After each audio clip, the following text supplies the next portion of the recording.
Hello friends, welcome to my YouTube channel curry bites Tamil. நம்ம இன்றைக்கி சாஃப்டான ஆல்கஹால் எதுவும் சேர்க்காத ப்ளம் கேக் ஈஸியாக வீட்டில் எப்படி பண்ணுறதுன்னு பார்க்கலாம். நம்ம கேக் பண்ணுறதுக்கு முன்னாடியே ப்ரிப்பரேஷனாக ஒரு தண்ணி எதுவும் இல்லாத ட்ரையான ஜாரில் 1 கப் உலர் திராட்சை, அதாவது ரெய்சன்ஸ் எடுத்துக்கோங்க. நான் 1/2 கப் பிளாக் ரெய்சன்ஸும் 1/2 கப் கோல்டன் ரெய்சன்ஸும் எடுத்திருக்கேன். அது கூட குட்டி குட்டியாக நறுக்கின 2 டேபிள் ஸ்பூன் கேண்டிட் ப்ளம்ஸ், அப்புறம் குட்டி குட்டியாக நறுக்கின 5 dates, 2 table spoon prunes, 2 table spoon tutti frutti இவ்வளவும் சேர்த்துருக்கேன். இதில் எல்லாத்தையுமே கண்டிப்பாக சேர்க்கணும் அப்படின்னு அவசியம் இல்லை. வெறும் ரேசன்ஸ் இல்லை டூட்டி ஃப்ரூட்டி இது மட்டும் இருந்தால் கூட அது மட்டும் 1 கப் சேர்த்துக்கலாம். இதில் நாம் இப்போது 1 கப் ஆரஞ்சு ஜூஸ் விட்டு லைட்டாக கலந்துட்டு மூடி வச்சிடலாம். இதை நம்ம குறைஞ்சபட்சம் 1 மணி நேரத்துலேருந்து 2 நாள் வரைக்கும் ஊற வைக்கலாம். அடுத்த ஸ்டெப், கேக்கு தேவையான கேரமல் பண்ணலாம். அதுக்கு ஒரு பாத்திரத்தை ஸ்டவ்வில் லைட்டாக சூடு பண்ணிவிட்டு அதில் 1/4 கப் சர்க்கரை சேர்த்துக்கோங்க. நாம் கேரமல் பண்ணுறதுக்கு மீடியம் ஃப்ளேம் மெயின்டைன் பண்ணுறது ரொம்ப இம்பார்ட்டண்ட். ஒருவேளை ஹை ஃப்ளேமில் வச்சிட்டோன்னா ஈஸியாக கேரமல் கருகிடும். இதுவே லோ ஃப்ளேமில் வச்சு பண்ணோன்னா மறுபடியும் அது சர்க்கரையாக மாறிடும். ஸோ மீடியம் ஃப்ளேமில் கண்டினியூஸாக கலந்து விட்டுட்டே இருங்க. ஒன்ஸ் இப்படி லைட்டாக கோல்டன் ஆனதும் நம்ம ஃப்ளேமை ஸ்டாப் பண்ணிவிட்டு இதை லிஃப்ட் பண்ணிடணும் ஸ்டவ்லேருந்து. இல்லைன்னா அது மறுபடியும் சூடாகிட்டே இருக்கும். லிஃப்ட் பண்ண அப்புறமும் கலந்துகிட்டே இருங்க. இப்போ நம்ம கேரமலை டைல்யூட் பண்ணுறதுக்காக 1/2 கப் கொதிக்க இருக்கிற சுடு தண்ணி கொஞ்சம் கொஞ்சமாக கேரமலில் ஆட் பண்ணணும். கண்டிப்பாக இதில் கோல்டு வாட்டர் சேர்க்கக்கூடாது.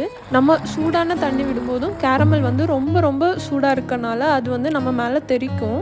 அதனால் கொஞ்சம் கொஞ்சமாக கேர்ஃபுல்லாக சேர்த்துக்கோங்க. இப்போ அதை நம்ம நார்மல் ரூம் டெம்பரேச்சருக்கு வர வரைக்கும் ஆற விடுங்க. அந்த நேரத்தில் நம்ம கேக்கான பேனை க்ரீஸ் பண்ணிக்கலாம். நான் இதில் கொடுத்துருக்க மெஷர்மெண்ட்ஸ்க்கு ஏற்ற மாதிரி 7 இன்ச் பேன் எடுத்திருக்கேன். அதை வெண்ணெய் தடவி க்ரீஸ் பண்ணிவிட்டு இது மாதிரி பார்ச்மெண்ட் பேப்பரை தேவையான ஷேப்பில் வெட்டி அது மேலே ஒட்டி வைக்கிறேன். பார்ச்மெண்ட் பேப்பரோட ஹைட் பேனோட ஹைட்டை விட உயரமாக தான் இருக்கணும். இப்போ பார்ச்மெண்ட் பேப்பர் மேலேயும் வெண்ணெய் தடவிக்கலாம்.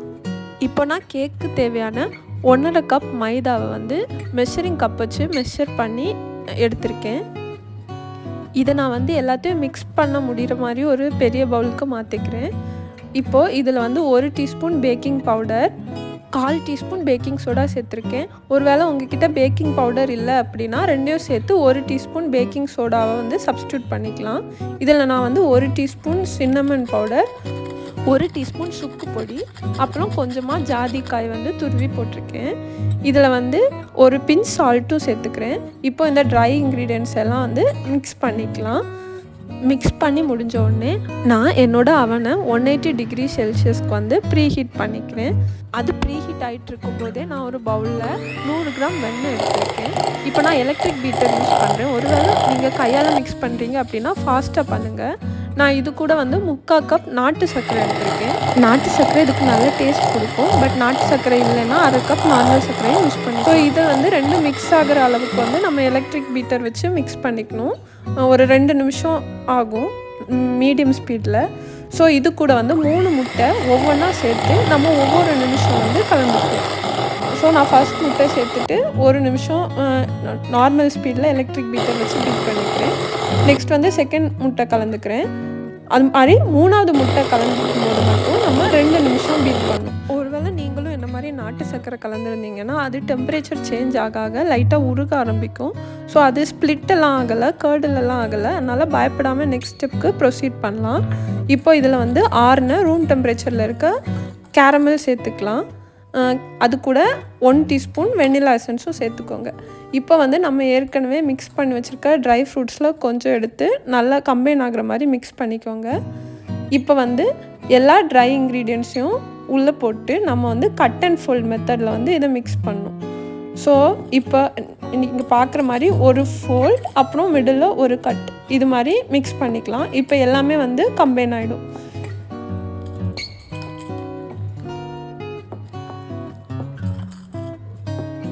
ஒன்ஸ் இப்படி எல்லாமே ஈக்குவலாக மிக்ஸ் ஆன அப்புறம் நம்ம மிச்சம் இருக்க எல்லா ட்ரை ஃப்ரூட்ஸையும் சேர்த்துக்கலாம். இப்போ நீங்கள் பார்த்தீங்கன்னா உங்களுக்கு தெரியும் அது நல்லா கம்பைன் ஆகிருக்கு, கேர்டெல்லாம் ஆகலை. ஸோ நம்ம எல்லாத்தையும் நல்லா மிக்ஸ் பண்ணிவிட்டு ட்ரை ஃப்ரூட்ஸ் எல்லாம் அடியில் சேராமல் ஈக்குவலாக கம்பைன் ஆகிற மாதிரி மிக்ஸ் பண்ணுற மாதிரி பார்த்துக்கணும். இப்போ வந்து இதில் நான் அரை கப் வந்து நறுக்குன முந்திரி அப்புறம் வந்து வால்நட் ரெண்டும் ஆட் பண்ணியிருக்கேன். இதில் ஏதாவது ஒன்று கூட ஆட் பண்ணலாம், இல்லை மொத்தமாக ஸ்கிப் பண்ணுறதுனாலும் ஓகே தான். இது வந்து கண்டிப்பாக சேர்க்கணுன்னுலாம் அவசியம் இல்லை. இப்போ வந்து எல்லாத்தையும் நல்லா வந்து கம்பைன் பண்ணிக்கலாம். எல்லாமே ஈக்குவலாக கம்பைன் ஆனதுக்கப்புறம் நம்ம க்ரீஸ் பண்ணி வச்சுருக்கோம்ல கேக் டின், அதில் வந்து இதை வந்து மாற்றிக்கலாம். ஸோ எல்லாத்தையும் வச்சதுக்கப்புறம் மேலே அப்படியே தேய்ச்சிலாம் விட தேவையில்லை. அதை லைட்டாக வந்து நம்ம தரையில் வந்து டேப் பண்ணால் போதும். அதுக்கப்புறம் உங்களுக்கு தேவைப்பட்டுச்சுன்னா இது மாதிரி குட்டி குட்டியாக நறுக்குன முந்திரி இல்லை ப்ளம்ஸ் இது மாதிரி வச்சு நீங்கள் டெக்கரேட் பண்ணிக்கலாம். பட் இதை வந்து பெருசாகவோ இல்லை அதிகமாகவோ சேர்க்காதீங்க, ஏன்னா அந்த இடத்துலேருந்து கேக் வந்து வெடிக்க ஆரம்பிக்கும். இப்போ நான் வந்து ப்ரீ ஹீட்டான அவனில் வந்து என்னோடய கேக் டின்னை வந்து வைக்கிறேன். இதை நான் வந்து 180 டிகிரி செல்சியஸ்க்கு வந்து 45 மினிட்ஸ்க்கு நான் பேக் பண்ணி எடுக்க போகிறேன். 45 மினிட்ஸ் ஆனதுக்கப்புறம் நம்ம ஸ்க்யூவர் இல்லை ஃபோர்க் வச்சு செக் பண்ணி பார்க்கணும். அப்போ வந்து சைடில் எதுவுமே ஒட்டாமல் வந்துச்சுன்னா ஃபுல்லாக பேக் ஆகிடுச்சுன்னு அர்த்தம். ஒருவேளை பேக் ஆகலை அப்படின்னா இன்னொரு 5 மினிட்ஸ் இல்லை 10 மினிட்ஸ் வச்சுக்கோங்க. ஒவ்வொரு 5 மினிட்ஸ்க்கும் ஸ்க்யூவர் வச்சு செக் பண்ணிக்கோங்க. எடுத்ததுக்கப்புறம் நம்ம ஒரு ட்ரையிங் ரேக் இல்லை இது மாதிரி ஏதாவது ஸ்டாண்டில் வச்சு இந்த கேக் வந்து நல்லா ஆற விடணும். ஆறும்போது கேக் ட்ரை ஆகாமல் இருக்க நான் வந்து கொஞ்சமாக ஆரஞ்ச் ஜூஸ் வந்து அது மேலே ப்ரஷ் பண்ணி விட்டுருக்கேன். இப்போ வந்து அட்லீஸ்ட் 4 மணி நேரம் அது நல்லா ஆறட்டும். ஆறினதுக்கப்புறமா நாம் கட் பண்ணி மற்றவங்களுக்கும் கொடுத்து நாமளும் சாப்பிட்டுக்கலாம். இந்த வீடியோ எல்லாருக்கும் யூஸ்ஃபுல்லாக இருக்கும்னு நான் நம்புகிறேன். ஏதாச்சும் டவுட்னா கமெண்ட் செக்ஷனில் கேளுங்க, நான் கண்டிப்பாக ரிப்ளை பண்ணுறேன். நன்றி.